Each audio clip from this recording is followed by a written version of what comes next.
सलाम, नमस्ते, सत श्री अकाल। मैं हूं रजा और आप देख रहे हैं रजाग्राफी की इंटरनेशनल प्राइम टाइम रिपोर्ट, जिस रिपोर्ट के अंदर दुनिया भर की खास और सिर्फ बड़ी खबर जो वो भी आपके लिए जरूरी है, सिर्फ वही खबर मैं आपको आसान जबान में बताता हूं। मेरे दोस्तों, भारत को तुर्की का साथ मिल गया है। यूएनएससी में परमानेंट मेंबरशिप भारत चाहता था।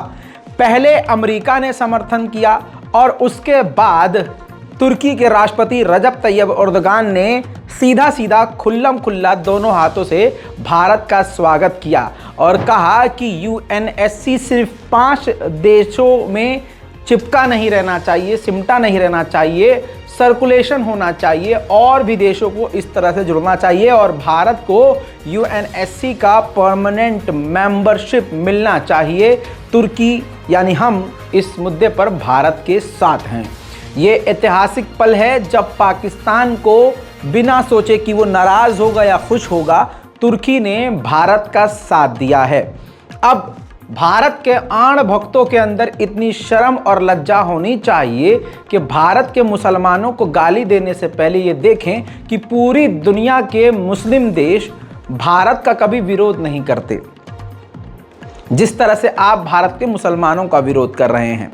हालांकि ये कितनी अजीब और अलग बात है कि एक तरफ यही मोदी सरकार तुर्की को अपना दुश्मन के तौर पर देख रही थी, लेकिन तुर्की ने भारत का साथ दिया है।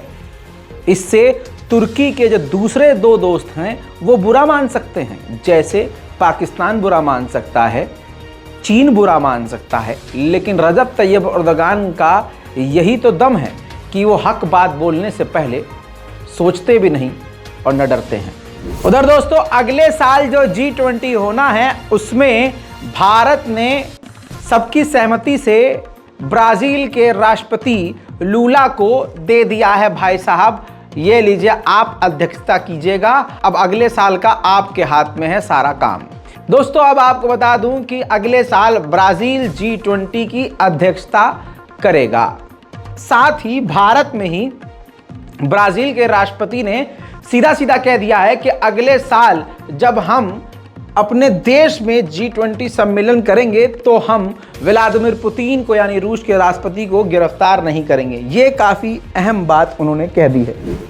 दोस्तों, वहीं जो भारत की अमेरिका, मिडिल ईस्ट, इजराइल और यूरोप तक जो पहुंच हो गई है डील के बाद, जिससे वो ट्रेन का ट्रैक और फिर पोर्ट के जरिए भारत सीधा यूरोप तक जुड़ गया है और आगे अब इस पर काम शुरू होने वाला है और यह एग्रीमेंट हो चुका है कंप्लीट। इस पर चीन भड़क गया है। चीन ने कहा है कि अमेरिका को, देखिए, ये कार्टून जारी करके लताड़ लगाई है और गुस्सा जताया है चीन ने कहा है कि अमेरिका को चीन के BRI प्रोजेक्ट को कॉपी करने से बेहतर ये होगा कि अपने देश के अंदर, अमेरिका के अंदर जो बवाल चल रहा है, जो कमियां हैं, उसको ठीक करे, ना कि हमारी कॉपी करे।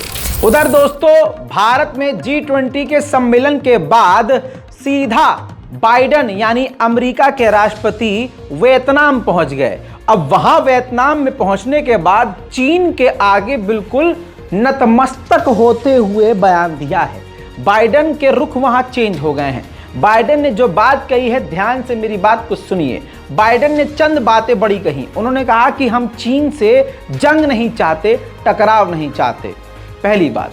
दूसरी बात बाइडेन ने ये कही कि हम चीन को घेरना नहीं चाहते, हम चीन पर कब्जा करना नहीं चाहते।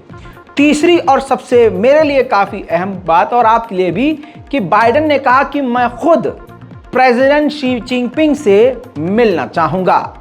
तो आप समझ सकते हैं कि वियतनाम में अमेरिका चारों खाने चित हो गया है और चीन के गुणगान कर रहा है और चीन से दोस्ती की तमन्ना चाहता है कहीं ना कहीं, और टकराव तो साफ बाइडेन खुद मना कर रहे हैं। उधर मेरे दोस्तों, म्यांमार को Su-30 advance fighter jet Russia ने अपना दे दिया है। पाकिस्तान का जो फाइटर जेट अभी इस्तेमाल कर रहा था, कौन? म्यांमार। तो बुरी तरह से म्यांमार भड़क गया था क्योंकि वो सारे फाइटर जेट कबाड़ा निकले और इस वक्त म्यांमार की मिलिट्री को फाइटर जेट की ज़्यादा ज़रूरत थी। ऐसे में ये डील हुई थी रूस और म्यांमार के बीच, ये काफ़ी पहले हुई थी, लेकिन सही मौके पर Su-30 30 फाइटर जेट रशिया ने म्यांमार को दे दिया। इस पर अमेरिका नाराज हो गया और अमेरिका ने कहा है कि जो सैन्य कब्जा है म्यांमार में उसको पूरा समर्थन रूस का मिल रहा है, जिसकी वजह से म्यांमार के हालात और भी खराब हो जाएंगे। इधर भारत में दर्जनों देश के नेता और राष्ट्रपति, प्रधानमंत्री डेलीगेशंस मौजूद थी।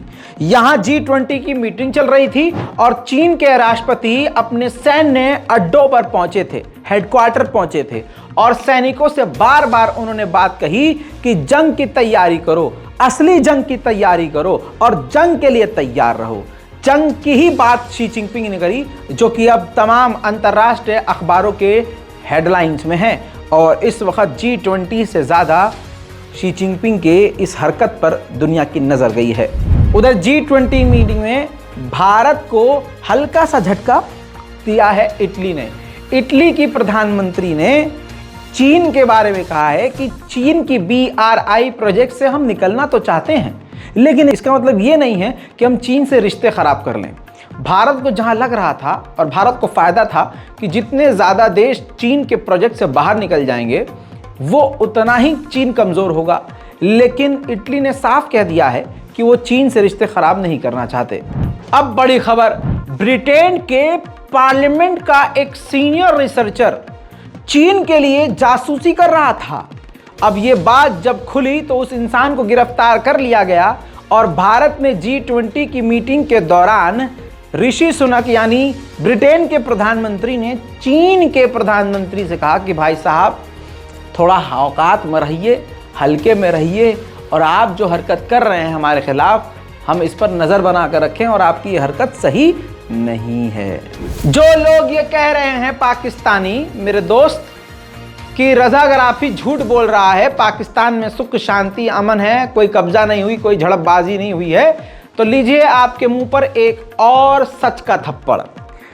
अब जब पाकिस्तान को भारी नुकसान हुआ और तालिबान की तरफ से हमले हुए और बॉर्डर पर गोलीबारी हुई और चित्राल के इलाके में टीटीपी ने कब्जा किया, आप कहां तक छुपाओगे, कहां तक रज़ा गराफी को गलत साबित करोगे। पाकिस्तान की गवर्नमेंट ने और पाकिस्तान की आर्मी ने तुरंत अफगानिस्तान के तमाम कॉरिडोर्स को बंद कर दिया, बॉर्डर को बंद कर दिया, जिससे तालिबान की सरकार भड़क गई।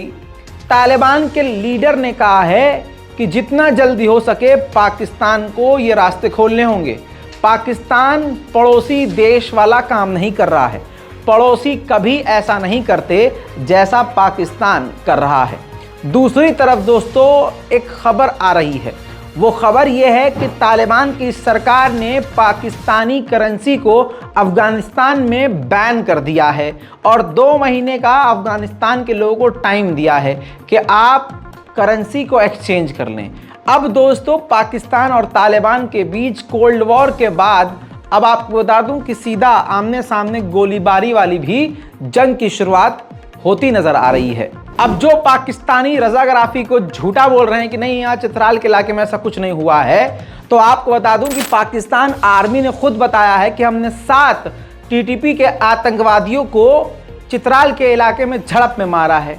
अब सवाल उन लोगों से है जो मेरी पत्रकारिता पर और हमारे सोर्स पर उंगली उठा रहे हैं कि ये तुम्हारी खाला के लौंडों को मारा है क्या पाकिस्तान की आर्मी ने, अगर आतंकवादियों को नहीं मारा है तो।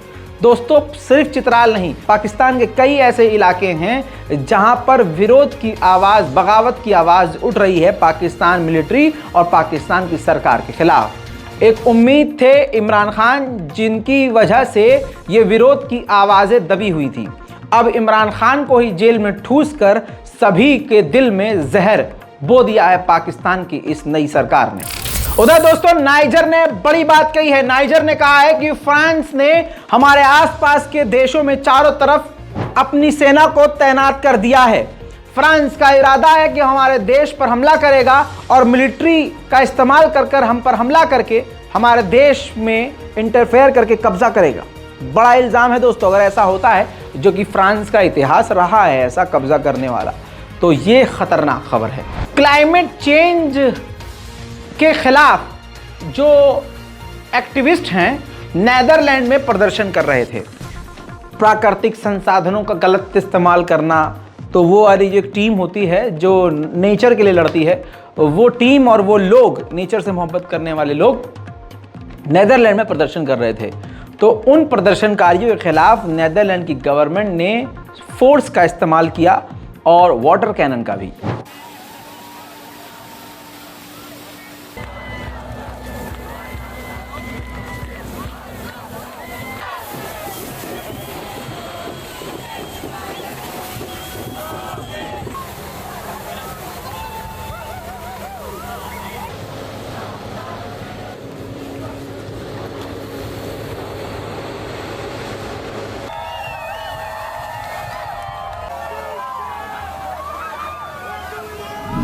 इसी दौरान आपको बताना चाहूंगा कि भारत ने एक और ग्रुप को ज्वाइन करने की चाहत जताई है। ग्रीस, साइप्रस और इजराइल का जो तिगड़ी है, इस तिगड़ी में भारत ने कहा है कि हम भी शामिल होना चाहते हैं। जहां तक उम्मीद है, ग्रीस भी भारत का अच्छा दोस्त है, इजराइल भी अच्छा दोस्त है और साइप्रस मान ही जाएगा। मेरे दोस्तों, अब मोरक्को का अपडेट आपको देना चाहूंगा। मोरक्को के हालात बड़े खराब हैं। मरने वालों की संख्या, जैसा मैंने आपसे कही थी, बहुत ज़्यादा बढ़ चुकी है। 2122 अब तक मौत कंफर्म हो गई है और बोलना नहीं चाहिए मुझे, लेकिन हकीकत यह है कि ये और बढ़ सकती है। 2400 तक लोग घायल बताए जा रहे हैं और घायलों की संख्या भी अभी भी बदल रही है, बढ़ रही है। आपको बता दूं कि जुमे के दिन 6.8 मैग्नीट्यूड का खतरनाक भूकंप आया था, जो कि 72 किलोमीटर दूर तक फैला था रेडियस में। और आपको बता दूं कि मोरक्को के उस इलाके में आया था जो केंद्र था, जिस इलाके का नाम मराकश है। जो मराकश है वो टूरिस्ट हब है। पूरी दुनिया से मोरक्को जब भी कोई जाता है तो इसी मराकश में जाकर रुकता है। तो दोस्तों, पूरी तरह से मराकश बर्बाद हो गया है, तबाह हो गया है। इसके बाद कई बार 4 से 5 बार झटके लगे थे, जिसके बाद जो तस्वीर आप देख रहे हैं वो मोरक्को का हाल हुआ है।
तो दोस्तों, ये थी अंतर्राष्ट्रीय रिपोर्ट। इस रिपोर्ट पर आपकी राय बेहद ज़रूरी है।